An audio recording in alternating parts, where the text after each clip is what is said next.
Prologue. C'est le père et le fils, se disait-on en les voyant.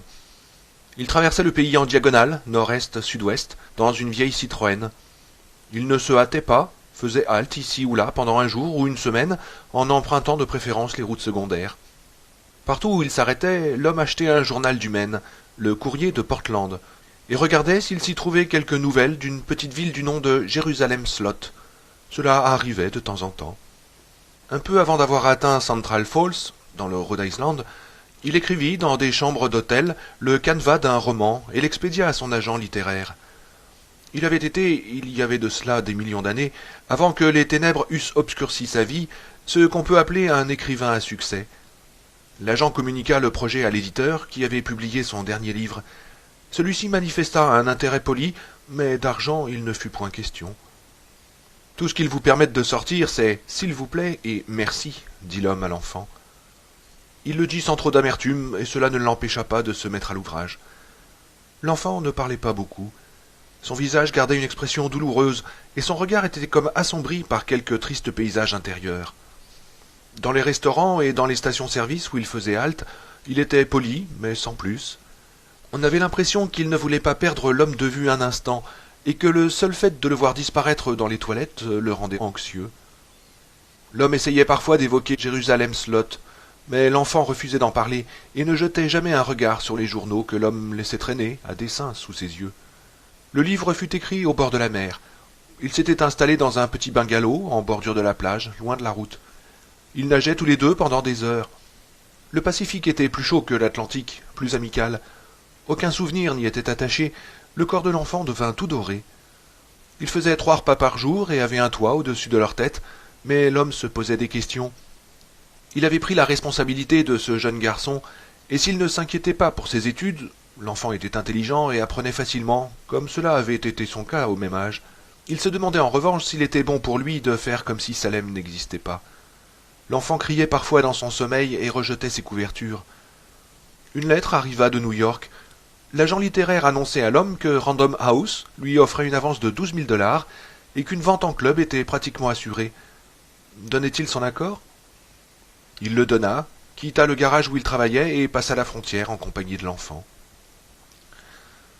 Los Zapatos, les chaussures, était un petit village situé non loin de l'océan. On y voyait peu de touristes. Les routes étaient mauvaises, il fallait faire 8 kilomètres pour apercevoir l'Atlantique et l'intérêt historique du site était nul. La gargote du coin était infestée de cafards et l'unique putain était une aïeule d'au moins 50 ans. 1 ou 2 fois par mois, pas toujours ensemble, l'homme et l'enfant allaient à la messe dans la petite église de la ville. Ni l'un ni l'autre ne comprenaient le sens de la cérémonie, mais ils y assistaient tout de même. L'homme s'assoupissait quelquefois dans la chaleur accablante qui régnait à l'intérieur de l'église, bercé par le rythme régulier des chants. Un dimanche, l'enfant alla retrouver sous la véranda branlante l'homme qui était en train de travailler à son nouveau roman, et lui dit d'une voix hésitante qu'il songeait à se faire baptiser et qu'il en avait parlé au curé. L'homme hocha la tête et lui demanda s'il connaissait maintenant suffisamment l'espagnol pour pouvoir suivre un enseignement religieux. L'enfant lui dit qu'il pensait qu'il n'y aurait pas de problème. 1 fois par semaine, l'homme faisait 60 kilomètres pour se procurer le Courrier de Portland. Les seuls numéros qu'il trouvait étaient en général vieux de 8 jours et tout pisseux.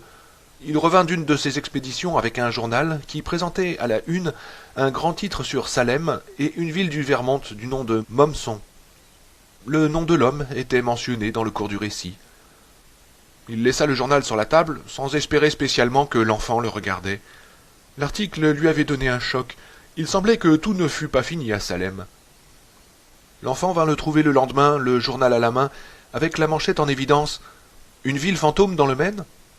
« J'ai peur, dit-il. »« Moi aussi, répondit l'homme. »« Une ville fantôme dans le Maine, de notre envoyé spécial John Lewis. Jérusalem Slot. Jérusalem Slot est une petite ville située à l'est de Cumberland, à 20 miles au nord de Portland. Ce n'est pas la première ville américaine dans l'histoire qui ait été désertée tout d'un coup, et ce ne sera probablement pas la dernière, mais c'est un cas des plus étranges. Dans le sud-ouest des États-Unis, les villes fantômes sont chose fréquente. On a vu des agglomérations naître en une nuit autour d'un filon d'or ou d'argent et disparaître avec la même rapidité quand le filon était épuisé. Il ne restait plus aux magasins, aux hôtels, aux saloons, devenus brusquement déserts, qu'à tomber en ruine dans le silence. Mais en Nouvelle-Angleterre, le seul exemple d'une ville qui se soit vidée comme Jérusalem-Slot, ou Salem, comme on le dit là-bas, c'est une petite bourgade du Vermont du nom de Moncton. Pendant l'été 1923, les 312 habitants de Moncton se sont volatilisés. Les maisons et les quelques boutiques du centre de la ville sont encore debout, mais elles n'ont pas été occupées depuis 52 ans. Dans certains cas, les meubles ont été enlevés, mais la plupart du temps, les maisons sont encore meublées. C'est comme si, un jour semblable à tous les autres, un grand vent avait balayé tout le monde. Dans une des maisons, la table est dressée et décorée d'un bouquet de fleurs depuis longtemps fanées. Dans une autre, le lit est ouvert, comme si quelqu'un allait s'y coucher. Dans le magasin de nouveautés, une pièce de tissu en décomposition est posée sur le comptoir, et la caisse enregistreuse marque 1,22 $. Les enquêteurs ont retrouvé près de 50 $ intacts dans le tiroir caisse. Les gens de la région se plaisent à raconter l'histoire aux touristes et leur donnent à entendre que la ville est hantée. C'est ce qui explique, disent-ils, qu'elle soit restée inhabitée. Il y a à cela une raison plus vraisemblable. Moncton est située dans un coin perdu, loin de toute grande route. Elle ne possède rien que l'on puisse trouver ailleurs, si ce n'est son histoire insolite. On peut dire à peu près la même chose de Jérusalem-Slot. Au recensement de 1970, Salem comptait 1319 habitants. 67 âmes de plus qu'au recensement précédent, 10 ans avant. C'était un petit bourg paisible, où rien de notable ne s'était jamais passé. La seule date que les anciens aimaient à rappeler, lorsqu'ils se retrouvaient au jardin public ou autour du poêle dans le magasin d'alimentation de Milkrausen, c'était 1951, l'année où une allumette imprudemment jetée avait allumé le plus grand incendie de toute l'histoire humaine. Mais il y a un peu plus d'un an, il a commencé à se passer des choses inhabituelles à Jérusalem-Slot. Les gens se sont mis à disparaître. La plupart d'entre eux n'ont pas vraiment disparu, bien sûr. Ainsi, l'inspecteur Parkins Gillespie vit avec sa sœur Kittery. Charles James, le propriétaire du garage à côté du drugstore, gère maintenant une boutique dans les environs à Cumberland. Pauline Dickens est allée habiter à Los Angeles et Rhoda Curless travaille à Portland, à la mission Saint-Mathieu. On pourrait continuer ainsi longtemps. Ce qui est très étrange cependant chez les gens que l'on a retrouvés, c'est que tous refusent ou sont incapables de parler de Salem et de ce qui a pu s'y passer. Parkins Gillespie s'est borné à regarder notre enquêteur et à dire en allumant une cigarette « J'ai décidé de partir, voilà tout ». Charles James a déclaré qu'il avait dû quitter la ville parce que ses affaires périclitaient faute de clients. Pauline Dickens, qui avait travaillé comme serveuse pendant des années au café L'Excellent, n'a pas répondu à notre lettre et Miss Curless refuse de dire le moindre mot sur Salem. Si on s'est trouvé confronté à ce genre d'énigme et si on pousse un peu l'enquête, on s'explique assez bien certaines disparitions. Un agent immobilier du nom de Lawrence Crockett, qui a disparu avec sa femme et sa fille, a laissé derrière lui bon nombre de transactions foncières et d'affaires commerciales hasardeuses. Il s'est livré notamment à une vaste spéculation sur le terrain où on construit actuellement le grand centre commercial de Portland. Les McDougall, qui comptent aussi parmi les disparus, venaient de perdre un bébé et peu de choses les retenaient à Salem. Ils pourraient être n'importe où. D'autres sont à classer dans la même catégorie. Selon Peter McPhee, le commissaire principal de l'État, nous lançons des avis de recherche pour un grand nombre d'habitants de Jérusalem-Slot, mais ce n'est pas la seule ville du Maine où on ait constaté des disparitions. Prenons le cas de Royce McDougall. Il devait de l'argent à une banque et à 2 compagnies financières lorsqu'on l'a perdu de vue. À mon avis, ce n'est qu'un petit truand qui a trouvé la combine pour s'en sortir. Un jour ou l'autre, il se servira d'une des cartes de crédit qu'il a dans son portefeuille et les contrôleurs lui tomberont dessus à pieds joints. En Amérique, les personnes disparues ne se comptent plus. On vit dans une société axée sur l'automobile. Les gens mettent les bouts et se trimballent ailleurs tous les 2 ou 3 ans. Ils laissent plus souvent des ardoises que leur adresse. Mais si pertinentes que soient les réflexions du commissaire McPhee, il n'en reste pas moins que certaines questions ne trouvent pas de réponse. Henri Petrie, sa femme et son fils ont disparu, et M. Petrie, cadre de direction dans une compagnie d'assurance, n'a certainement rien d'un mauvais payeur. L'entrepreneur des pompes funèbres, la bibliothécaire et l'esthéticienne ne sont plus là non plus. La liste des absents est d'une longueur impressionnante. Dans les bourgades des alentours, la légende commence à prendre corps. On chuchote que Salem est hanté. Des gens croient voir clignoter, au-dessus de la ligne haute tension qui alimente l'état du Maine, des lumières rouges ou vertes. Et si vous lancez l'idée que les habitants de la ville ont peut-être été enlevés par des extraterrestres, personne ne se moquera de vous. On a dit aussi que des jeunes gens s'étaient réunis pour célébrer des messes noires et avaient ainsi attiré le courroux divin sur cette petite cité sainte. Enfin, sans aller chercher des explications aussi surnaturelles, certains ont rappelé le cas de ce jeune garçon disparu à Houston, dans le Texas, il y a 3 ans environ, et retrouvé mort, victime de crimes rituels. On n'est pas loin de trouver du sens à ces propos après s'être rendu à Salem. Il n'y a plus une seule boutique ouverte. La pharmacie Spencer a été la dernière à fermer ses portes en janvier. Le magasin d'alimentation Crowson, le magasin de meubles Barlow et Straker, la quincaillerie, le café L'Excellent, et même la mairie, tout est bouclé. La nouvelle école primaire est vide, ainsi que le lycée, construit en 1967. Les équipements scolaires et les livres ont été transférés dans des bâtiments provisoires à Cumberland, en attendant qu'un vote intervienne dans les autres villes du district, mais il semble qu'il n'y ait aucun enfant à Salem pour commencer la nouvelle année scolaire. Pas un seul enfant, rien que des boutiques abandonnées, des maisons désertes, des pelouses en friche et des routes défoncées.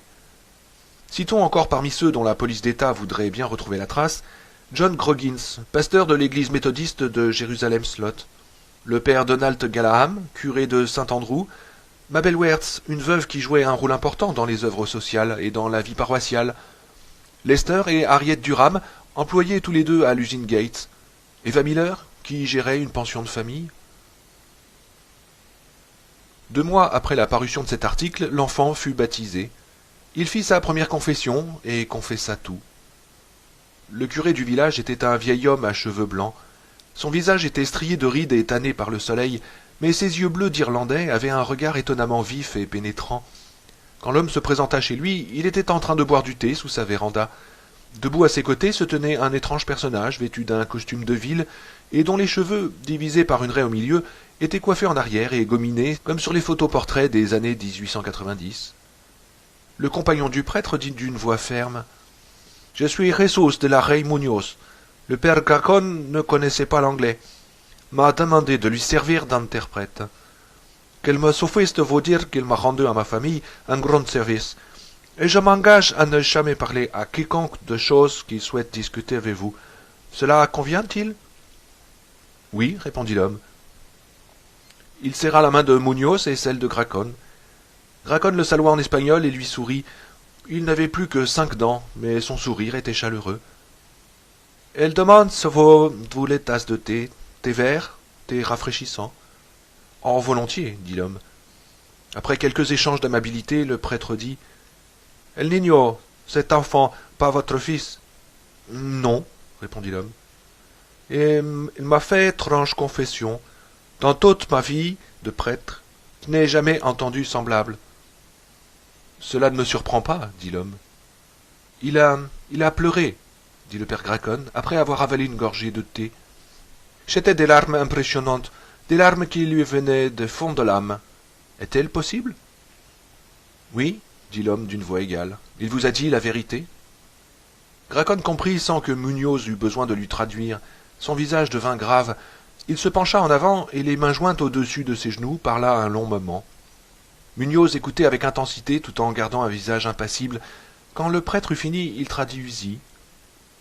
Il dit qu'il s'est passé ici-bas d'étranges choses. Il y a 40 ans, un paysan d'El Gragnones lui a apporté un lézard qui poussait des cris de femme. Il a vu un homme, les stigmates, les marques de la passion du Christ. Et cet homme avait les mains, les pieds, il saignait le vendredi saint. Il dit que vous avez été mêlé à quelque chose d'obscur, de terrible, que c'est grave pour vous et pour l'enfant, particulièrement pour l'enfant. Ça le ronge. Il dit... Gracon l'interrompit pour ajouter quelques mots.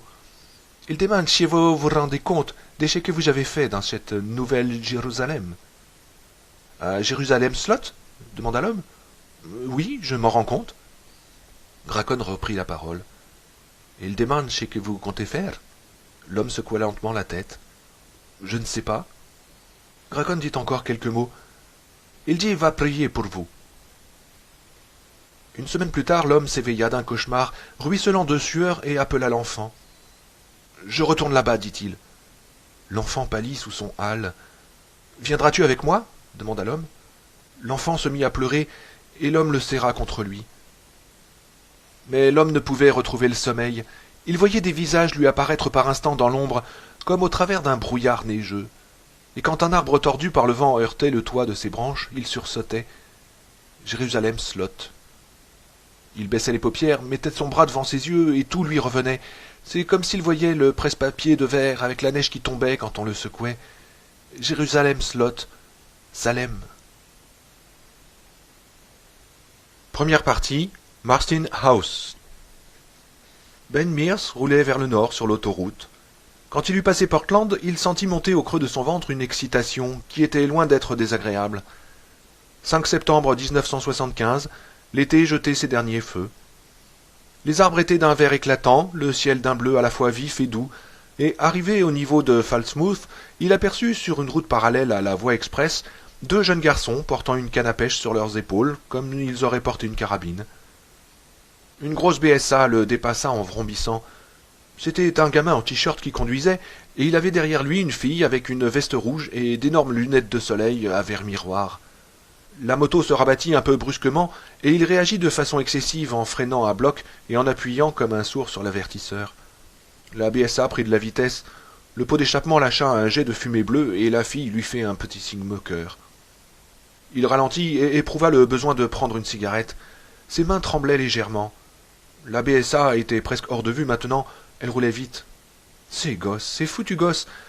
Les souvenirs lui revenaient en foule, des souvenirs tout proches. Il les écarta résolument. Il n'avait plus fait de moto depuis 2 ans. Il avait bien l'intention de ne plus jamais en faire.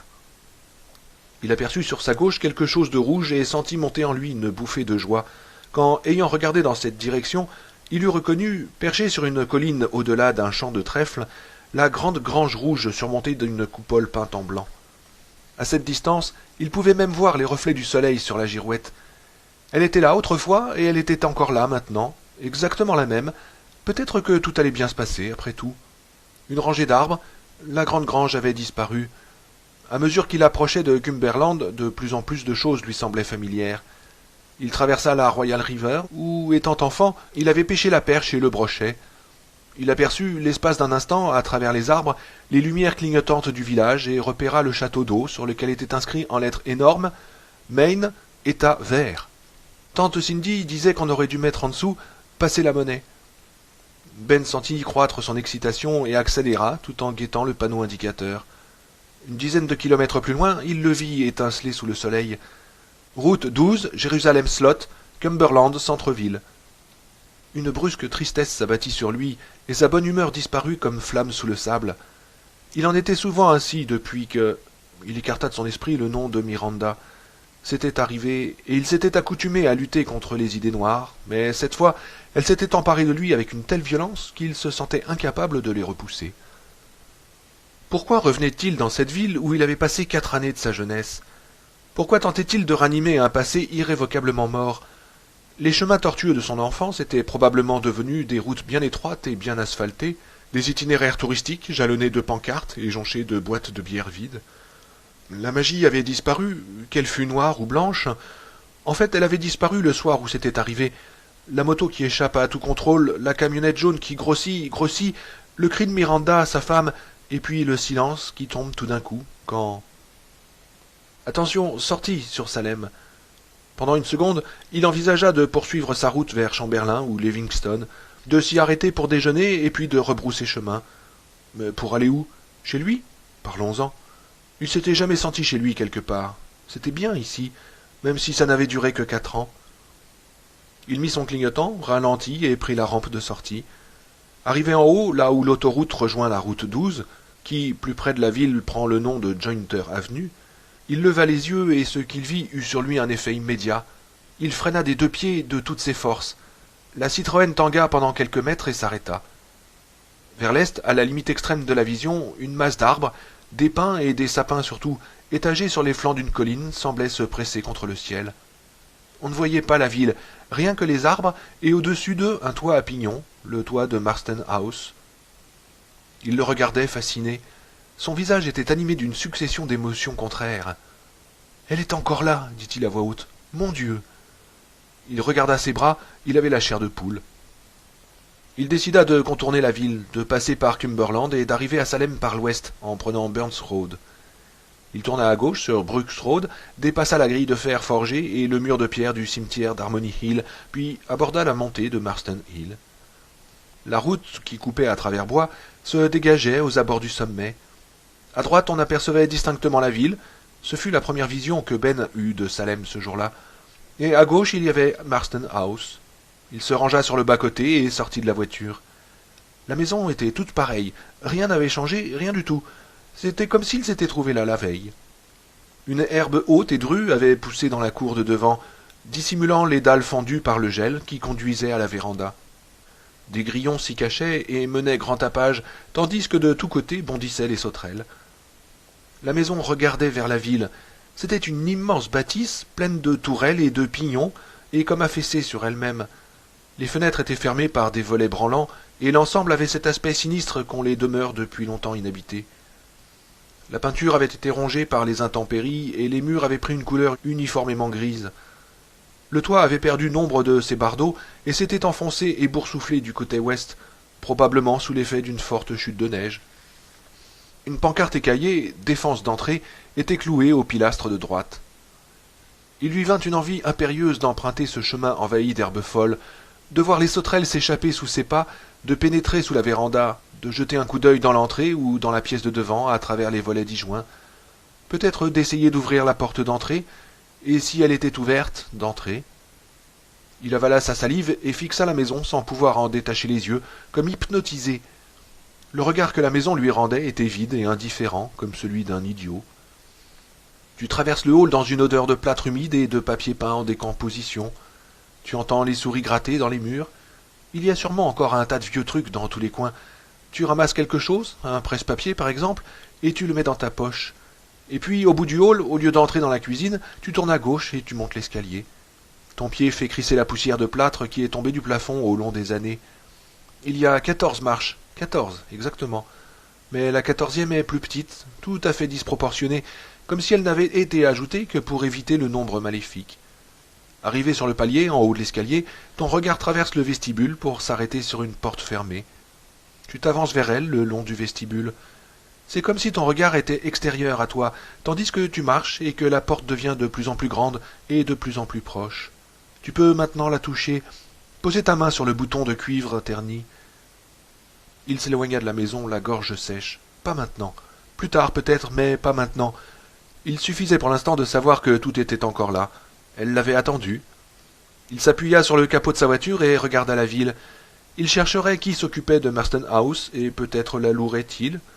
Il serait très bien dans la cuisine pour écrire, et il s'arrangerait un coin pour dormir dans le salon de devant. Mais il n'irait pas en haut, ça non, à moins qu'il n'y soit obligé. Il grimpa dans sa voiture, la mit en marche et descendit la colline, en direction de Jérusalem Slot. Il était assis sur un banc dans le parc quand il remarqua une jeune fille qui le regardait. C'était une très jolie jeune fille, qui portait un foulard de soie sur ses cheveux d'un blond très clair. Elle tenait à la main un livre ouvert, mais elle avait aussi posé à côté d'elle un carnet de croquis et un fusain. On était le 16 septembre, un mardi. C'était le jour de la rentrée et le parc s'était miraculeusement vidé de ses visiteurs les plus bruyants. Il ne restait plus que quelques mères de famille avec leurs bébés, un petit groupe de vieux près du monument aux morts, et cette jeune fille assise dans l'ombre changeante d'un vieil orme noueux. Lorsqu'elle leva les yeux de son livre, une expression d'étonnement marqua son visage. Elle revint à son livre, puis leva de nouveau les yeux et fit mine de se lever, hésita encore, puis se leva effectivement pour se rasseoir l'instant d'après. Il quitta son banc et s'approcha d'elle. Lui aussi avait son livre, un western en édition de poche. « Hello » dit-il avec gentillesse. « Est-ce qu'on se connaît ?»« Non, dit-elle. Enfin, c'est-à-dire, vous êtes Benjamin Mears, non ?»« Exact. » Il haussa les sourcils. Elle eut un petit rire nerveux et ne leva les yeux vers lui qu'un court instant, histoire de tenter de déterminer quelles étaient ses intentions. C'était de toute évidence une jeune fille qui n'avait pas l'habitude de parler à des étrangers dans les parcs. J'ai cru que je me trouvais en face d'un fantôme. Elle prit le livre qui était posé sur ses genoux. Il eut le temps d'apercevoir sur la tranche le tampon de la bibliothèque publique de Jérusalem Slot. C'était Air de danse, son second roman. Elle lui montra sa photo sur le dos de la jaquette, une photo vieille maintenant de 4 ans. L'expression de son visage était à la fois juvénile et impressionnante de gravité. Les yeux étaient comme des diamants noirs. « C'est sur des tels commencements que des dynasties se sont fondées, dit-il. Ce n'était rien d'autre qu'une boutade, mais elle prit l'étrange résonance d'une prophétie lancée par un bouffon. Derrière eux, une bande de moutards hauts comme 3 pommes s'amusait à s'éclabousser dans le bassin des petits, et une jeune mère disait à un certain Rodi de ne pas pousser sa sœur si haut. La sœur en question s'envolait sur sa balançoire, sans un regard vers la terre. Sa robe se soulevait, elle montait encore, jusqu'à atteindre le ciel. C'était un moment dont il se souviendrait des années après, comme si on avait coupé une tranche dans le gâteau du temps qui passe. Un moment qui aurait sombré dans le naufrage général de la mémoire, s'il n'y avait pas eu entre lui et elle ce courant, cette étincelle. Elle rit et lui tendit le livre. « Est-ce que vous voulez bien me le dédicacer ?»« Un livre de la bibliothèque ?»« Oh, je le rachèterai et je le remplacerai. » Il trouva un stylomine dans la poche de son chandail, ouvrit le livre à la page de garde et demanda « Comment vous appelez-vous ?»« Suzanne Norton. » Les mots lui vinrent très vite, sans qu'il eût besoin de les chercher. À Suzanne Norton, la plus jolie jeune fille du parc, chaleureusement, Ben Mears. De quelques traits de plume rapides, il ajouta la date sous sa signature. « Maintenant, vous allez devoir le voler, dit-il en le lui rendant. Un air de danse est épuisé, hélas. »« Oh, je m'en procurerai un exemplaire par un bouquiniste de New York. » Elle hésita et le regarda un peu plus longtemps cette fois. « C'est vraiment un très bon livre. »« Merci. Quand je le regarde de près, je me demande comment il a pu être publié. »« Et est-ce que vous le regardez souvent de cette manière ?»« Ouais, mais j'essaye de ne plus le faire. » Cela la fit sourire, et l'instant d'après, ils riaient franchement tous les deux, ce qui acheva de les mettre à l'aise. Plus tard, ils repenseraient à ce moment, comme c'était venu facilement, tout en douceur. Mais cette pensée n'avait rien de réconfortant. Le destin n'était-il donc pas aveugle? Était-ce de façon consciente et organisée, dans un dessein de lui seul connu, qu'il broyait les mortels sans défense, comme farine dans un moulin? J'ai lu aussi La fille de Conway. Je l'ai beaucoup aimée. J'imagine que vous entendez ça tout le temps. Oh, remarquablement peu souvent, dit-il avec franchise. Miranda aussi avait adoré La fille de Conway, mais ses copains de bistrot avaient été pour la plupart très évasifs, et la critique l'avait dans son ensemble éreinté. Bon, la mode n'était pas aux intrigues bien menées. De la masturbation intellectuelle à outrance, voilà ce qu'il leur fallait. Eh bien, moi je l'ai aimé en tout cas. Avez-vous lu le dernier? Billy a dit de continuer? demanda-t-il. Non, pas encore. Miss Coogan, la vendeuse du drugstore, dit que c'est plutôt salé. Quoi? C'est presque puritain, au contraire, dit Ben. Le langage est cru, mais quand on fait parler des jeunes paysans, on peut pas... Enfin, dites-moi, et si je vous offrais un ice cream soda ou quelque chose de ce genre? Moi, j'ai très envie d'en prendre un. Elle le scruta du regard une troisième fois, puis elle lui fit un grand sourire. Bonne idée, moi aussi ça me tente. Ils sont très bons chez Spencer. Et c'est comme ça que tout avait commencé. C'est elle, Miss Coogan? Ben posa la question à voix basse. Il regardait une grande femme sèche qui portait une blouse de nylon rouge sur son uniforme blanc. Ses cheveux gris-bleu étaient ondulés en crans serrés. Oui, c'est bien elle. Elle a une espèce de petite charrette qu'elle roule jusqu'à la bibliothèque tous les jeudis soirs. Elle use des cartes de lecture à la tonne et rend Miss Thatcher à moitié dingue. Ils étaient assis sur des tabourets en cuir rouge près du comptoir. Il avait pris un soda au chocolat, elle un à la fraise. Spencer servait en même temps de station pour les autocars, et ils voyaient de leur place de l'autre côté d'une porte en arcade à l'ancienne, la salle des voyageurs dans laquelle un jeune homme solitaire, vêtu d'un uniforme d'aviateur et une valise posée entre les jambes, attendait tristement. « Il n'a pas l'air très heureux d'aller où il va, vous ne trouvez pas ?» dit-elle en suivant le regard de Ben. « Ah, la permission est finie, j'imagine, dit Ben. Maintenant, elle va me demander si j'ai fait mon service, pensa-t-il. Mais au lieu de ça, elle dit « Je partirai par le même car, celui de 10h30 un de ces jours. Adieu, Salem. Et j'aurai probablement l'air aussi sinistre que ce type. Ben, pour aller où? À New York, je pense, histoire de voir si j'arrive à me débrouiller toute seule. Et ici, ce n'est pas possible? À Salem? J'adore ce coin, mais il y a mes vieux. Ils seront toujours là à regarder par-dessus mon épaule, et ce n'est pas drôle. Et puis, qu'est-ce que ce trou peut offrir à une jeune fille d'avenir? Elle haussa les épaules et pencha la tête pour tirer sur sa paille. Son cou bronzé donnait une impression de force harmonieuse. Elle portait une robe imprimée de couleurs vives qui seyait à sa silhouette fine. « Quel genre de job est-ce que vous cherchez ?» demanda-t-il. Elle haussa de nouveau les épaules. « J'ai décroché un petit diplôme à l'université de Boston. Ça ne vaut même pas le papier sur lequel c'est imprimé. Art avec un grand A et anglais avec un petit A. Section réservée aux idiots de bonne famille.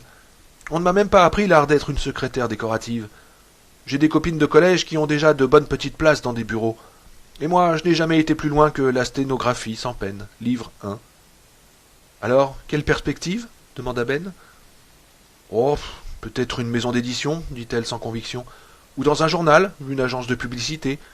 Dans ces endroits-là, on a toujours besoin de quelqu'un qui soit capable de faire un dessin sur commande. Je peux faire ça, j'ai un dossier. Avez-vous eu des propositions demanda-t-il gentiment. Non, non, mais... Alors n'allez pas à New York sans avoir une proposition ferme, dit-il. Croyez-moi, la semelle de vos chaussures aurait disparu que vous n'auriez peut-être encore rien trouvé. Elle eut un petit sourire malheureux. Vous devez avoir raison. Est-ce que vous avez vendu quelques-uns de vos trucs par ici? Oh oui. Elle eut un brusque accès de rire. Ma plus grosse vente jusqu'à présent a été faite à la société Cinex.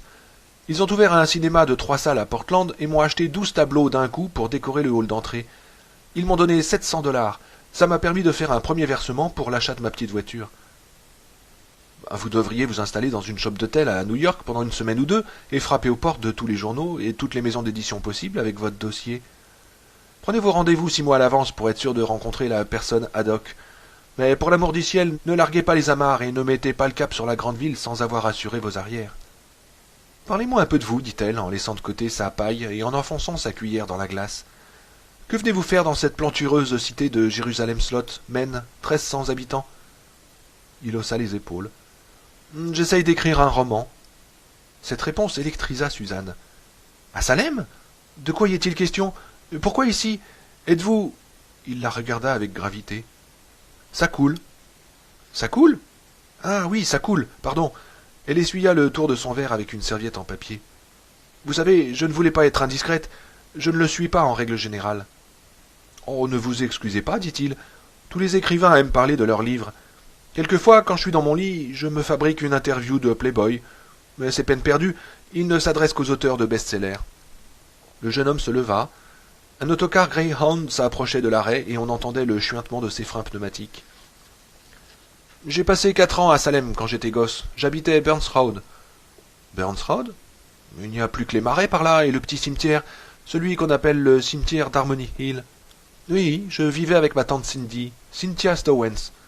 Mon père est mort et ma mère a eu une espèce de dépression nerveuse. Alors elle m'a confié à tante Cindy le temps de se remettre. Il se regarda dans le miroir qui était derrière le distributeur de soda.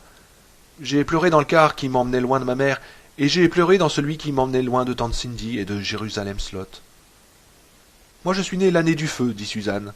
C'est la chose la plus terrible qui soit arrivée à notre petite ville, et j'ai dormi pendant tout le temps. Ben rit. Vous avez à peu près 7 ans de plus que je vous en donnais quand je vous ai vu dans le parc. Vraiment? Merci, dit-elle. Mais enfin, je pense que c'est un compliment. La maison de votre tante a dû brûler complètement. Oui, dit-il. Je me rappelle très nettement cette nuit. Des pompiers sont venus nous dire qu'il fallait qu'on parte. C'était très excitant. Tante Cindy rassemblait fébrilement des affaires et les chargeait dans son Hudson. Mon Dieu, quelle nuit! Était-elle assurée? Demanda Suzanne. Non, mais elle n'était que locataire de la maison, et on a pu mettre à peu près tout ce qui avait un peu de valeur dans la voiture, sauf la télévision. On a essayé de la soulever, et on n'a même pas réussi à la déplacer d'un pouce. C'était une Vidéo King avec un écran minuscule et une loupe installée sur le tube. Les yeux en prenaient un coup.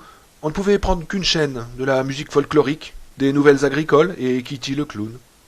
Et vous êtes revenu ici pour écrire un livre, s'émerveilla-t-elle. Ben ne répondit pas tout de suite. Miss Coogan ouvrait des cartons de cigarettes et regarnissait l'inventaire près de la caisse.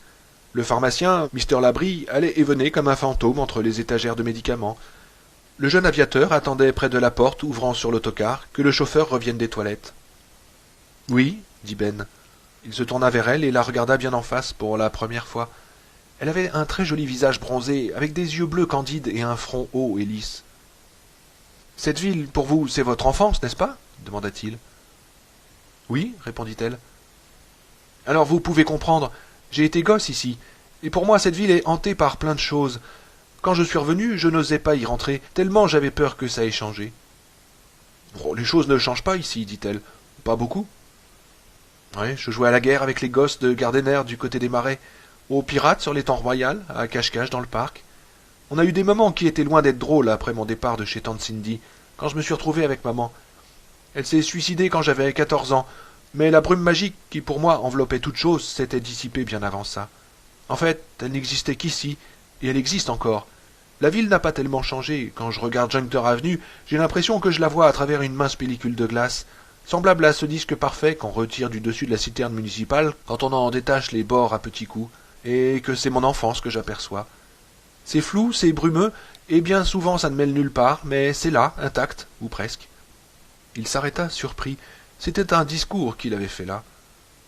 Vous parlez exactement comme dans vos livres, dit-elle, admirative. Il rit. Ça ne m'était encore jamais arrivé d'essayer d'exprimer tout ça, du moins pas à haute voix. Et qu'est-ce que vous avez fait après que votre mère, après sa mort? Je me suis débrouillé, dit-il brièvement. Mangez votre glace. Elle obéit. Il y a des choses qui ont changé, dit-elle, au bout d'un moment. Monsieur Spencer est mort. Vous vous souvenez de lui? Oui, bien sûr. Tous les jeudis soirs, tante Cindy allait faire ses courses chez Crosson, et il m'envoyait ici prendre une root beer. Ça se tirait au tonneau à ce moment-là, c'était pas trafiqué. Elle me donnait une pièce de 5 cents enveloppée dans un mouchoir. C'était 10 cents quand j'ai commencé à en boire, dit-elle. Vous vous rappelez ce qu'il disait toujours? Ben se courba en deux, tordit ses doigts comme sous l'effet de rhumatisme déformant, et prit la bouche de travers d'un hémiplégique. Ta vessie, chuchota-t-il. Tu vas te ruiner la vessie à boire ça, mon petit. Le rire de Suzanne fusa et alla rejoindre les pales du ventilateur qui tournait doucement au-dessus de leur tête.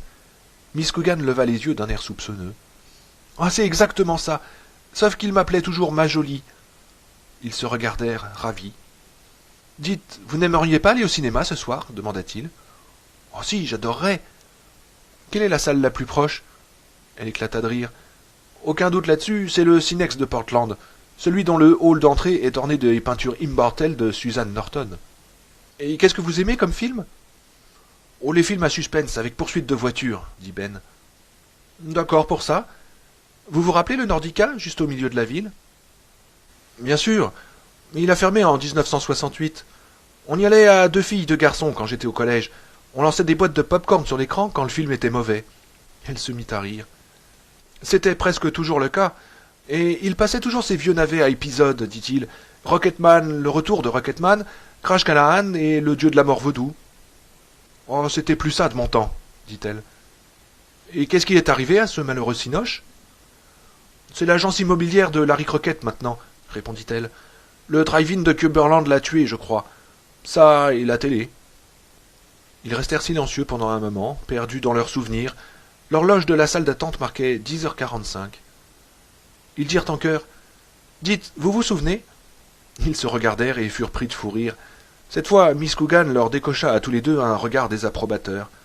Et même Mr. Labrie jeta un coup d'œil vers eux par-dessus son comptoir. Ils parlèrent encore pendant un quart d'heure, puis Suzanne déclara à regret qu'elle avait un certain nombre de choses à faire, mais qu'elle serait prête à 7h30. Et ils partirent chacun de leur côté, s'émerveillant de ce que le hasard eût fait se rencontrer leurs deux vies avec cette évidence et cette simplicité. Ben descendit à grands pas Jointer Avenue et s'arrêta au coin de Brook Street pour jeter un regard en passant sur Marston House. Il se souvint que le grand incendie de forêt de 1951 était presque arrivé jusqu'à la maison quand le vent avait tourné. Il pensa « Peut-être qu'elle aurait dû brûler, peut-être que ça aurait mieux valu. » Nolly Gardiner sortit de la gendarmerie et s'assit sur les marches à côté de Parkins Gillespie, juste à temps pour voir Ben et Suzanne entrer ensemble chez Spencer. Parkins fumait une pale mâle et curait ses ongles jaunis par le tabac avec un couteau de poche. « C'est l'écrivain, n'est-ce pas ?» demanda Nolly. « Ouais. »« Et c'était Suzanne Norton qui était avec lui ?»« Ouais. »« V'là qui est intéressant, » dit Nolly tout en ajustant son ceinturon. Son étoile d'adjoint brillait sur sa poitrine, symbole de son importance. Il se l'était procurée par l'intermédiaire d'une revue policière, car la ville ne pourvoyait pas ses comptables adjoints en insigne. Parkins en avait une, mais il la gardait dans son portefeuille, chose que Nolly n'avait jamais pu comprendre. Bien sûr, tout le monde à Salem savait que c'était lui le comptable principal, mais la tradition, ça existe. La responsabilité, ça existe. Quand on représente la loi, il faut y penser. Nolly, lui, y pensait souvent, bien qu'il ne fût qu'un adjoint à mi-temps. Le canif de Parkins glissa et lui entailla la cuticule du pouce. « Merde, dit-il doucement.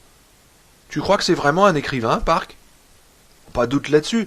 Il y a 3 livres à lui à la bibliothèque. Des histoires vraies ou des romans? Oh, des romans. Parkins posa son couteau et soupira. Floyd de Tibbits va pas apprécier qu'un gars sorte avec sa nana. Oh, ils sont pas mariés, dit Parkins. Et elle a passé 18 ans. Ouais, mais Floyd va pas aimer ça. Floyd peut chier dans son drapeau s'il veut, je m'en fous complètement, dit Parkins.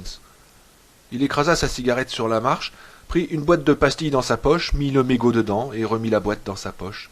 « Où est-ce qu'il habite, cet écrivain ?»« Chez Eva, » dit Parkins. Il examina avec attention sa cuticule tailladée. « Je l'ai vu regarder Marston House l'autre jour. Il avait un drôle d'air. »« Drôle ? Qu'est-ce que tu veux dire ?»« Bah, drôle, c'est tout. » Parkins sortit son paquet de cigarettes. Il se sentait bien dans ce bon soleil.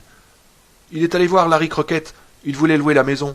« Marston House ? » ?»« Ouais. »« Bah, il est dingue ou quoi ?»« Je ne sais pas. » Parkins balaya de la main une mouche qui s'était posée sur son pantalon, au niveau du genou gauche, et la regarda s'éloigner en bourdonnant dans la chaude lumière du matin. Ce vieux Larry Crockett, il n'a pas chômé ces derniers temps. J'ai entendu dire qu'il avait vendu la laverie. En fait, je crois qu'il l'a vendue il y a un moment. Quoi, la vieille blanchisserie? Ouais. Qui est-ce qui peut bien vouloir installer quelque chose là-dedans? J'en sais rien. Bon. Nolly se leva et remit encore une fois en place son ceinturon. Je crois que je vais aller faire un tour en ville. C'est ça, dit Parkins, et il alluma une autre cigarette. Tu veux venir? Non, je crois que je vais rester assis là encore un petit moment. D'accord, à tout à l'heure. Nolly descendit les marches, et en se demandant, pour la 100e fois, si Parkins se déciderait un jour à se retirer pour que lui, Nolly, puisse occuper sa place. Au nom du ciel, comment peut-on lutter contre le crime en restant tranquillement assis sur les marches d'un poste de police? Parkins le regarda partir avec un certain soulagement. Nolly était un brave garçon, mais comme il était fatigant. Il reprit son couteau de poche, l'ouvrit et recommença à prendre soin de ses ongles. Jérusalem Slot devait son nom à des circonstances plutôt prosaïques. L'un des premiers fermiers à s'installer dans le coin avait été un grand escogriffe du nom de Charles Belknap Tanner. Il élevait des cochons. L'une des gloires de son élevage était une truie qui s'appelait Jérusalem. Un jour, à l'heure de la soupe, Jérusalem enfonça la porte de la porcherie, s'échappa dans les bois et tourna à l'état sauvage. Depuis ce temps-là, année après année, Tanner dissuadait les gamins de pénétrer sur ses terres en se penchant au-dessus de sa barrière et en criant d'une voix caverneuse « Foutez pas les pieds dans les parages de Jérusalem si vous voulez pas vous faire étriper !» La phrase devint légendaire et le nom resta à la ville. Cela ne prouve pas grand-chose, si ce n'est peut-être qu'en Amérique, même un porc a des chances de parvenir à l'immortalité. Anne Norton était en train de repasser quand sa fille fit irruption dans la maison avec un sac plein de provisions, mit sous le nez de sa mère un livre au dos duquel on pouvait voir la photo d'un jeune homme à la figure mince, et se mit à parler à toute vitesse. « Doucement, doucement, dit Anne. Arrête la télévision et viens me raconter. » Suzanne ferma son clapet à Peter Marshall, qui déversait des milliers de dollars sur les concurrents du jeu des grandes années d'Hollywood, et raconta à sa mère sa rencontre avec Ben Mears. Mrs. Norton se força à hocher la tête avec sympathie et compréhension, pendant que le déroulement du récit, malgré les clignotants jaunes qui s'étaient allumés comme toujours quand Suzanne parlait pour la première fois d'un garçon, ou plutôt d'un homme, car il s'agissait de ça maintenant, pensa-t-elle, bien qu'elle eût peine à croire que sa Suzy fût assez grande pour s'intéresser à des hommes. Les clignotants jaunes avaient ce jour-là une intensité particulière. « C'est assez excitant, en effet, dit-elle en mettant une chemise de son mari sur la table à repasser. « Il a été très gentil, dit Suzanne, très simple. »« Aïe, mes pieds, dit Mrs. Norton. Le fer, quand elle le posa sur son socle, laissa échapper des sifflements sinistres. Elle s'installa confortablement dans le fauteuil à bascule près de la fenêtre, prit une Parliament dans le paquet posé sur la table à café et l'alluma. « Es-tu certaine qu'il est bien élevé, Suzy ?» Suzanne sourit, un peu sur la défensive. « Bah oui, j'en suis sûre. Il ressemble à... Oh, je ne sais pas, un professeur, quelque chose comme ça. »« On dit que le dynamiteur ressemblait à un jardinier, dit Mrs. Norton pensivement. « Oh, laissons chier les éléphants, dit Suzanne gaiement. C'était le genre de réflexion qui ne manquait jamais d'irriter sa mère. « Montre-moi le livre. » Et Mrs. Norton tendit la main. Suzanne le lui donna, en se rappelant tout d'un coup la scène de sodomisation forcée dans la maison pénitentiaire. « Un air de danse, dit Anne Norton en prenant une expression méditative. Puis elle commença à feuilleter le livre. Suzanne attendit, résignée. Sa mère ne pouvait manquer de tomber sur la scène, c'était toujours comme ça. Les fenêtres étaient ouvertes et une brise paresseuse faisait voler les rideaux jaunes de la cuisine que Mrs. Norton s'obstinait à appeler l'office, comme dans la bonne société. C'était une charmante maison en briques, bien construite, un peu difficile à chauffer en hiver, mais fraîche comme une grotte en été. Elle était située sur une petite colline à l'extrémité de Brock Street, et de la baie près de laquelle Mrs. Norton était assise, on pouvait voir toute la ville en enfilade. C'était une jolie vue. Elle pouvait même devenir spectaculaire en hiver avec ses perspectives de neige vierge et ses maisons, que la distance faisait paraître toute petite et qui jetait des ombres obliques sur les champs immaculés. Il me semble que j'ai lu une critique de ce livre dans le journal de Portland. Elle n'était pas très bonne. J'aime ce livre, dit Suzanne avec fermeté, et j'ai de la sympathie pour Ben Mears. Peut-être que Floyd en aurait aussi, dit Mrs. Norton, l'air de ne pas y toucher. Tu devrais les présenter l'un à l'autre. Suzanne sentit sa colère bouillonner, et elle en fut stupéfaite. Elle pensait que sa mère et elle avaient essuyé les derniers orages de l'adolescence, et même les tempêtes d'arrière-garde. Mais voilà que ça recommençait. Et il leur fallait reprendre, comme on reprend un tricot commencé, la vieille querelle opposant l'affirmation par Suzanne de son identité à l'expérience et aux préjugés de sa mère. On a déjà discuté à propos de Floyd, maman. Tu sais bien qu'il n'y a rien de bien déterminé entre nous. Le journal disait qu'il y avait des scènes plus causées, des hommes s'accouplant avec d'autres hommes. Oh, maman, pour l'amour du ciel! Elle prit une cigarette dans le paquet de sa mère. Pas besoin de mêler le ciel à ça, continua imperturbablement Mrs. Norton.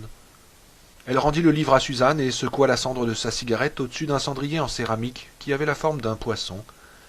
C'était une de ses amies de l'aide féminine et sociale qui le lui avait donné, et il avait toujours agacé Suzanne sans qu'elle pût préciser pourquoi. Il y avait quelque chose d'obscène à laisser tomber la cendre de sa cigarette sur la bouche d'une perche. « Je vais ranger les provisions, » dit Suzanne en se levant. Mrs. Norton dit d'un ton calme. « Je voulais simplement dire que si tu dois épouser Floyd de Tribitz, » cette fois la colère de Suzanne éclata avec la violence d'autrefois. « Bon Dieu, mais qu'est-ce qui t'a mis cette idée dans le crâne? Est-ce que je t'ai jamais dit ça ?»« Je pensais... » »« Tu n'avais pas à penser, » dit Suzanne péremptoirement et avec un peu de mauvaise foi. Ses sentiments pour Floyd s'étaient progressivement refroidis depuis quelque temps. « Je pensais que quand on sort avec le même garçon pendant 1 an et demi, » continua Mrs. Norton avec une douceur implacable, « c'est qu'on a passé le stade du baiser sur la joue. »« Floyd et moi sommes plus que des amis, » reconnut calmement Suzanne. Que sa mère tire de ça ce qu'elle voudrait. Dans l'air, suspendu entre elles, il y avait toutes les choses non dites, tous les mots non prononcés. « As-tu fait l'amour avec Floyd ? Ça ne te regarde pas. Qu'est-ce que tu éprouves pour Ben Mears ? Ça ne te regarde pas. Est-ce que tu vas tomber amoureuse de lui et faire des bêtises ? Ça ne te regarde pas. Je t'aime, Suzy, ton papa et moi nous t'aimons. À ça, pas de réponse. Et pas de réponse. C'est pour ça qu'il fallait absolument partir à New York, ou n'importe où. On finissait toujours par s'emplâtrer sur la barrière de leur amour inexprimé, comme le fou qui se tape la tête contre les murs matelassés du cabanon. La sincérité et la force de leur affection empêchaient toute discussion de se poursuivre et ôtaient tout son sens à ce qui venait d'être dit. « Bon, » dit doucement Mrs. Norton. Elle écrasa sa cigarette sur la bouche de la perche et laissa tomber son mégot dans le ventre du poisson. « Je monte, » dit Suzanne. « Très bien. Est-ce que tu pourras me passer le livre quand tu l'auras fini ? »« Si tu veux. »« J'aimerais bien faire sa connaissance. » Suzanne haussa les épaules d'un air exaspéré. « Est-ce que tu vas rentrer tard ce soir ? » « Je ne sais pas. Qu'est-ce que je dirais à Floyd Tibbits s'il appelle ?» La colère de Suzanne se réveilla. « Tu lui diras ce que tu voudras. De toute façon, on sait ce que tu feras. »« Suzanne !» Elle monta sans se retourner. Mrs. Norton resta où elle était, regardant la ville à travers la vitre sans la voir. Elle entendit au-dessus de sa tête les pas de Suzanne et le claquement du chevalet qu'on ouvre. Elle se leva et reprit son repassage. Lorsqu'elle estima Suzanne complètement absorbée par son travail, elle laissa seulement cette pensée effleurer sa conscience, pas plus.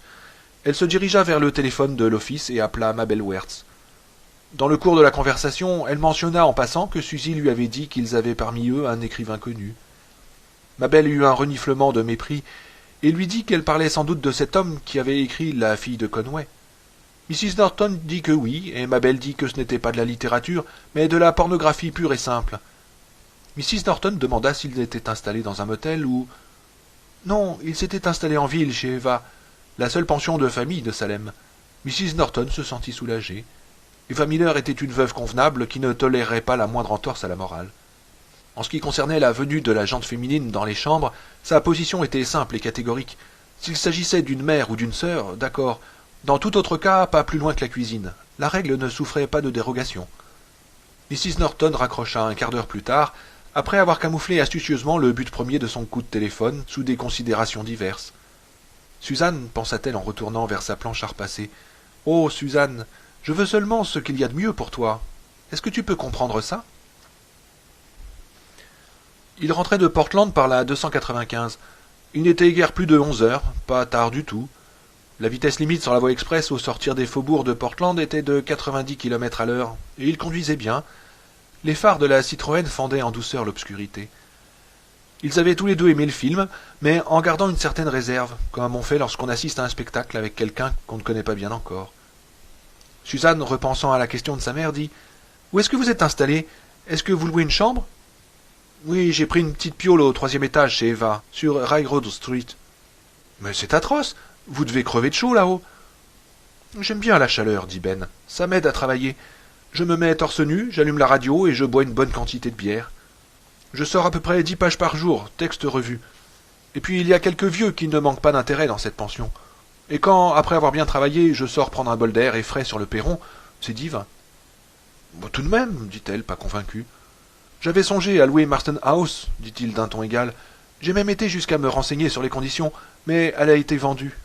Marston House? Elle eut un sourire. Vous devez vous tromper de nom? Absolument pas. Je parle de la maison qui est sur la première colline au nord-ouest de la ville, sur Brooks Road. Vendue? Mais qui a bien pu? Je me suis demandé la même chose.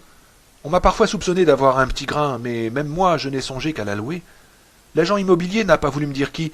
Ça m'a l'air d'être une ténébreuse affaire. Peut-être que c'est quelqu'un qui n'est pas d'ici, dit-elle, et qui veut en faire une villégiature d'été. Mais il faut être fou. Retaper une maison, c'est une chose, j'adorerais le faire. Mais retaper Marston House, c'est inconcevable. Quand j'étais petite, elle était déjà complètement décrépie. Ben, comment avez-vous pu avoir l'idée de vous y installer? Est-ce que vous y êtes déjà entré? Demanda-t-il. Non, mais pour tenir un pari, j'ai regardé par la fenêtre. Et vous? Oui, j'y suis entré une fois. C'est pas rassurant, hein, n'est-ce pas? Ils se turent, pensant à Marston House. Ce souvenir-là n'avait pas la douceur nostalgique des autres. Le relent de scandale et de violence attaché à la maison lui venait d'un événement antérieur à leur naissance. Mais les petites villes ont la mémoire longue, et les horreurs qui ont pu s'y commettre sont religieusement transmises d'une génération à l'autre. L'histoire d'Hubert Bartzen et de sa femme Birdie était pour Salem comme le squelette caché dans un placard. Hubie avait été, vers les années 1920, directeur d'une grande compagnie de transport de la Nouvelle-Angleterre. Compagnie qui, disait-on, réalisait la majeure partie de ses bénéfices la nuit, en faisant entrer clandestinement du whisky canadien au Massachusetts. Sa femme et lui s'étaient retirés à Salem, fortune faite, en 1928, puis avaient perdu une bonne partie de leur magot, personne, pas même ma Berlouette, ne savait exactement combien, dans le crash de 1929. Pendant les 10 années qui séparèrent la chute de la bourse de l'ascension d'Hitler, Bartzen et sa femme vécurent cloîtrés dans leur maison, comme des ermites. On ne les voyait que les mercredis après-midi lorsqu'ils descendaient en ville faire leurs courses. Larry MacLeod, le facteur de l'époque, raconta qu'Hubert Bartzen recevait 4 quotidiens, plus le Saturday Evening Post, le New Yorker et une revue licencieuse, Les Soirées de Bonnie. Il recevait aussi une fois par mois un chèque de sa société de transport dont le siège social était à Fall River, dans le Massachusetts. Larry ajouta qu'il pouvait voir que c'était un chèque en pliant l'enveloppe et en regardant par la petite fenêtre. C'est Larry qui les découvrit pendant l'été 1939. Les lettres et les revues, il y en avait à peu près pour 5 jours de courrier, étaient entassées dans la boîte aux lettres et il n'était plus possible d'y faire entrer quoi que ce soit. Larry prit le tout et remonta l'allée avec l'idée de le mettre entre la porte grillagée et la porte de bois de l'entrée. On était au mois d'août, par les grosses chaleurs. Larry s'avançait au milieu d'une herbe luxuriante qui lui arrivait au mollet. Un chèvrefeuille en pleine vigueur courait sur le treillis qui recouvrait la face ouest de la maison, et de grosses abeilles bourdonnaient avec indolence autour de ses fleurs blanches et parfumées. La maison avait encore de l'allure à cette époque-là, malgré l'herbe haute, et tout le monde s'accordait à dire qu'avant de devenir marteau, Hubie avait construit la plus belle demeure de Salem. À mi-chemin de la maison, à ce moment précis, la dame qui racontait l'histoire aux nouvelles venues de l'aide féminine et sociale prenait toujours une voix haletante. Larry commença à sentir une odeur infecte, comme de viande pourrie. Il frappa à la porte d'entrée et n'obtint pas de réponse. Il regarda par les fentes de la porte, mais l'obscurité était totale et il ne put rien distinguer. Heureusement pour lui, il ne tenta pas d'entrer par le devant, mais fit le tour de la maison. Derrière, l'odeur était plus effroyable encore. Larry tourna le bouton de la porte, elle n'était pas fermée à clé, et il se retrouva dans la cuisine. Birdie Bartzen était écroulé dans un coin, les jambes écartées, les pieds nus. Une décharge de fusil de chasse, certainement tirée à bout portant, lui avait fait éclater le crâne. « Des mouches », disait immanquablement Audrey Hersey, qui détaillait l'histoire avec un calme souverain. Elles bourdonnaient de tous les côtés, se posaient, vous savez où, et reprenaient ensuite leur vol. Des mouches. Larry MacLeod tourna les talons et fila jusqu'à la ville. Il alla chercher Norris Varney, le constable de l'époque, et 3 ou 4 des habitués du magasin Crosson, c'était encore le père de Milt qui le gérait à ce moment-là. Le frère aîné d'Audrey, Jackson, fut de l'expédition. Ils montèrent jusqu'à la maison avec la Chevrolet de Norris et la camionnette des postes de Larry. Personne de la ville n'était jamais entré dans Marston House, et ce fut une stupéfaction générale. Lorsque l'émotion soulevée par l'affaire fut un peu retombée, le Télégramme de Portland publia un grand article là-dessus.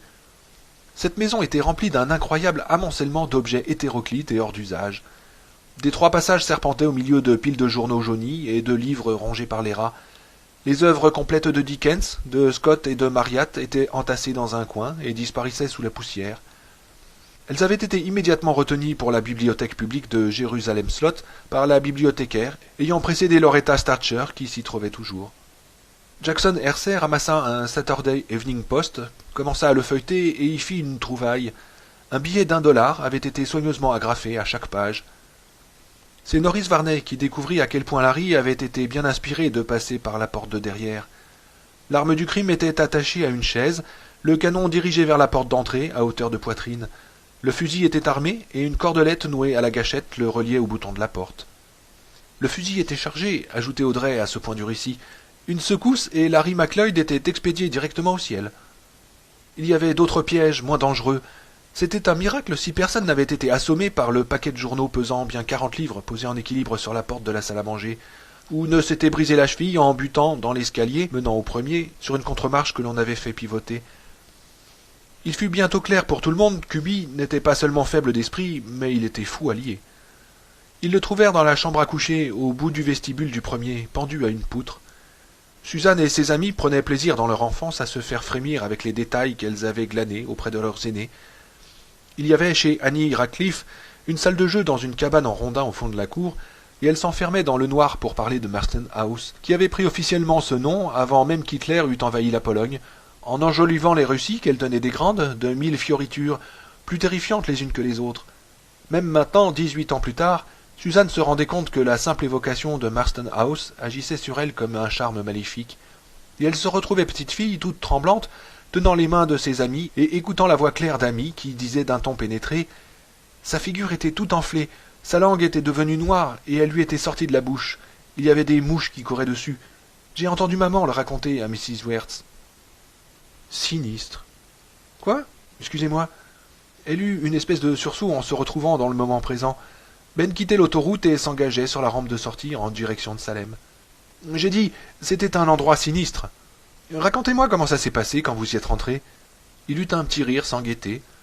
Sous le faisceau bien réglé des phares, la petite route à 2 voies filait tout droit entre 2 rangées de pins et de sapins. Il n'y avait pas d'autre voiture. Oh, ça a commencé comme une histoire de gosse. Peut-être que ça n'a jamais été autre chose. Rappelez-vous, c'était en 1951, et il fallait bien que les gamins trouvent quelque chose pour se distraire, puisqu'on n'avait pas encore inventé le truc de la colle qu'on respire dans les sacs en papier. Je jouais beaucoup avec les enfants du Bend. La plupart d'entre eux ne doivent plus être ici maintenant. Est-ce qu'on appelle encore le quartier sud de la ville le Bend? Oui, répondit-elle. Je faisais tout un tas de conneries avec Davy Barclay, Charles James, qu'on appelait Sonny, Harold Robertson et Floyd Tibbets. Floyd? dit-elle stupéfaite. Oui, vous le connaissez? Je suis sortie avec lui, dit-elle. Et craignant que sa voix n'ait pas eu un ton tout à fait naturel, elle enchaîna. Sonny James est encore ici. C'est lui qui tient le garage de Jointer Avenue. Harold Robertson est mort, d'une leucémie. Ils étaient tous plus vieux que moi d'1 an ou 2, reprit-il. Ils avaient formé une société secrète très fermée. Pour devenir un pirate sanglant, il fallait avoir à son actif 3 actions d'éclat. Ben essayait de prendre un ton léger, mais il ne pouvait empêcher sa voix de vibrer. J'étais obstiné. Je ne désirais qu'une chose au monde, être un pirate sanglant. Il fallait que j'y arrive, et au plus tard cet été-là. Ils cédèrent finalement et me dirent que je serais des leurs si je me soumettais à l'initiation. On monta tous jusqu'à Marston House, et c'est Davy qui décida de l'épreuve.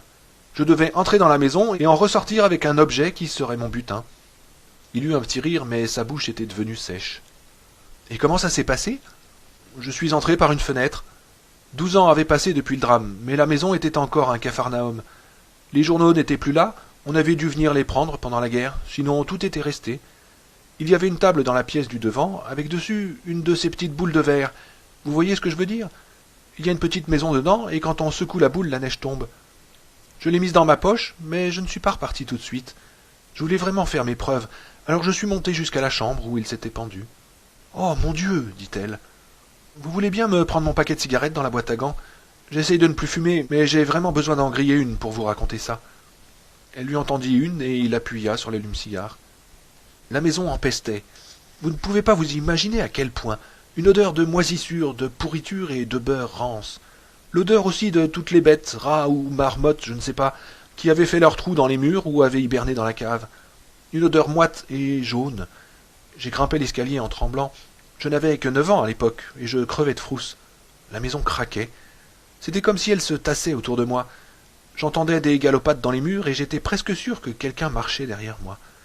Je ne voulais pas me retourner, de peur de voir Ubi s'avancer à pas traînants, sa corde à la main et la figure toute noire. Ben s'était mis à serrer très fort le volant.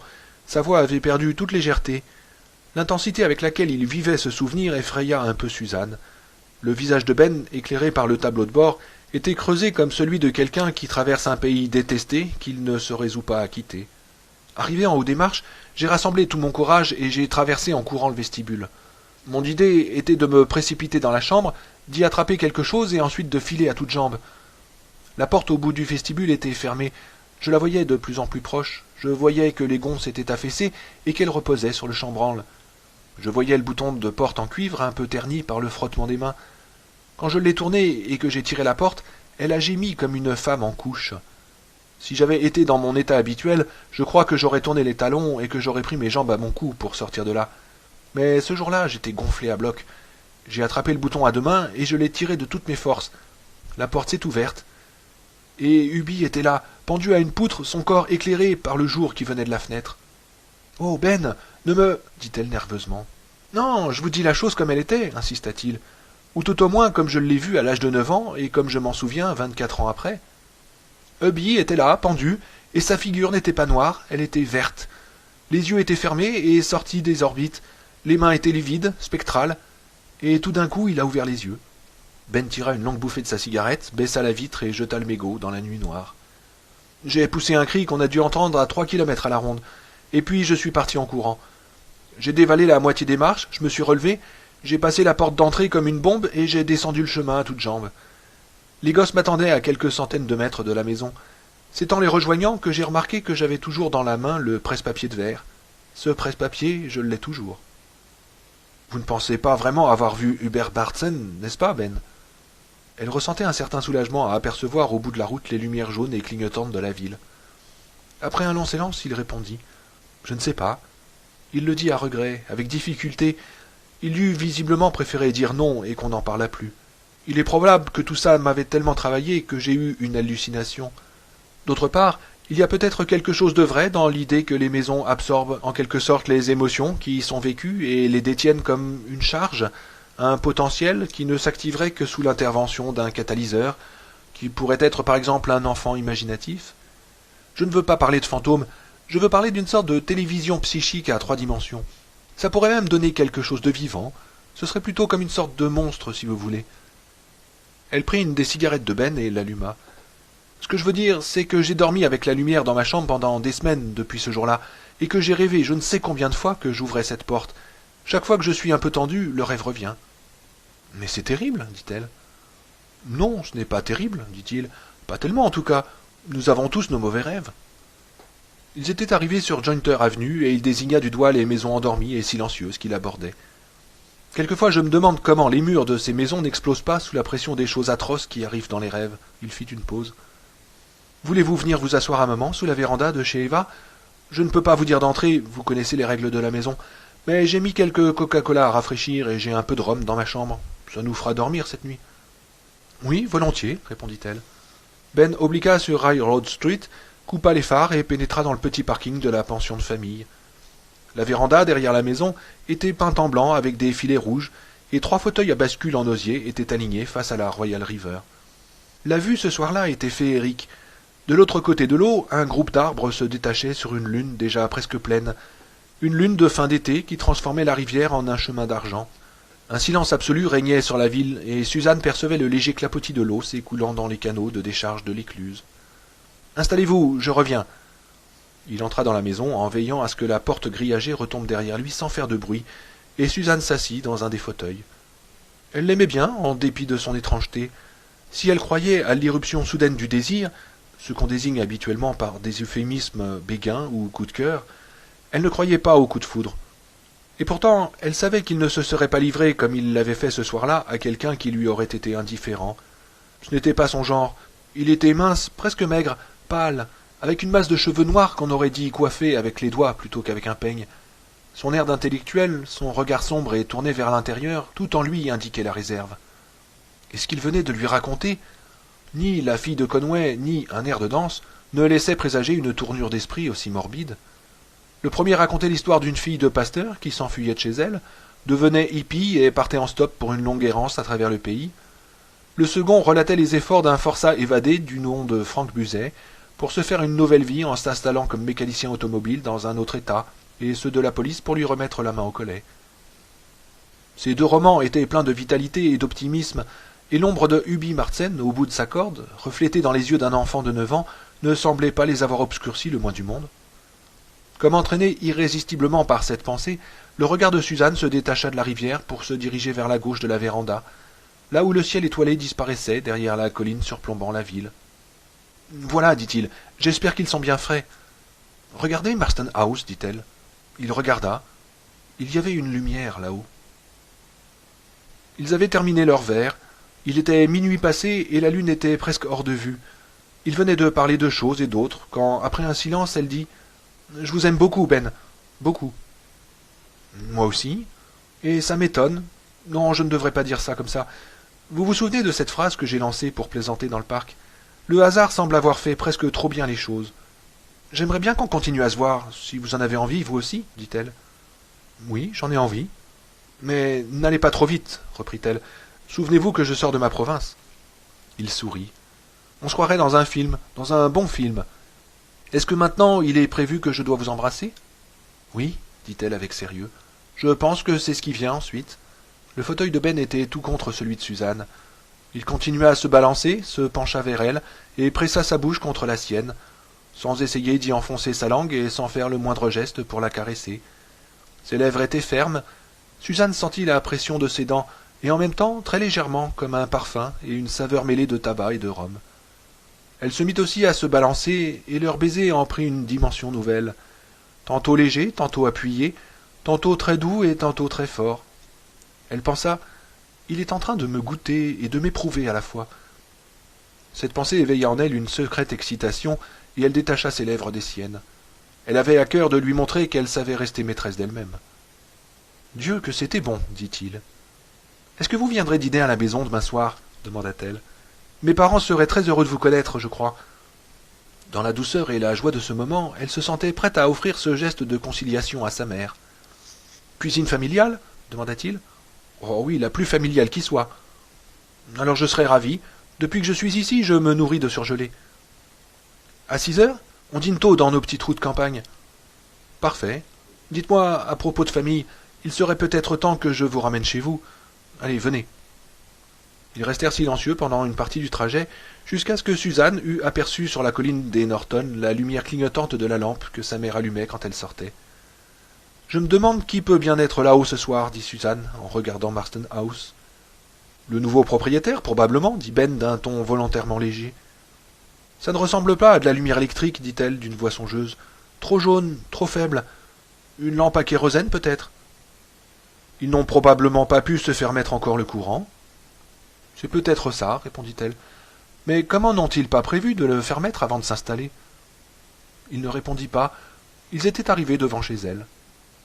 Ben, dit-elle d'un coup, est-ce que votre nouveau livre est sur Marston House?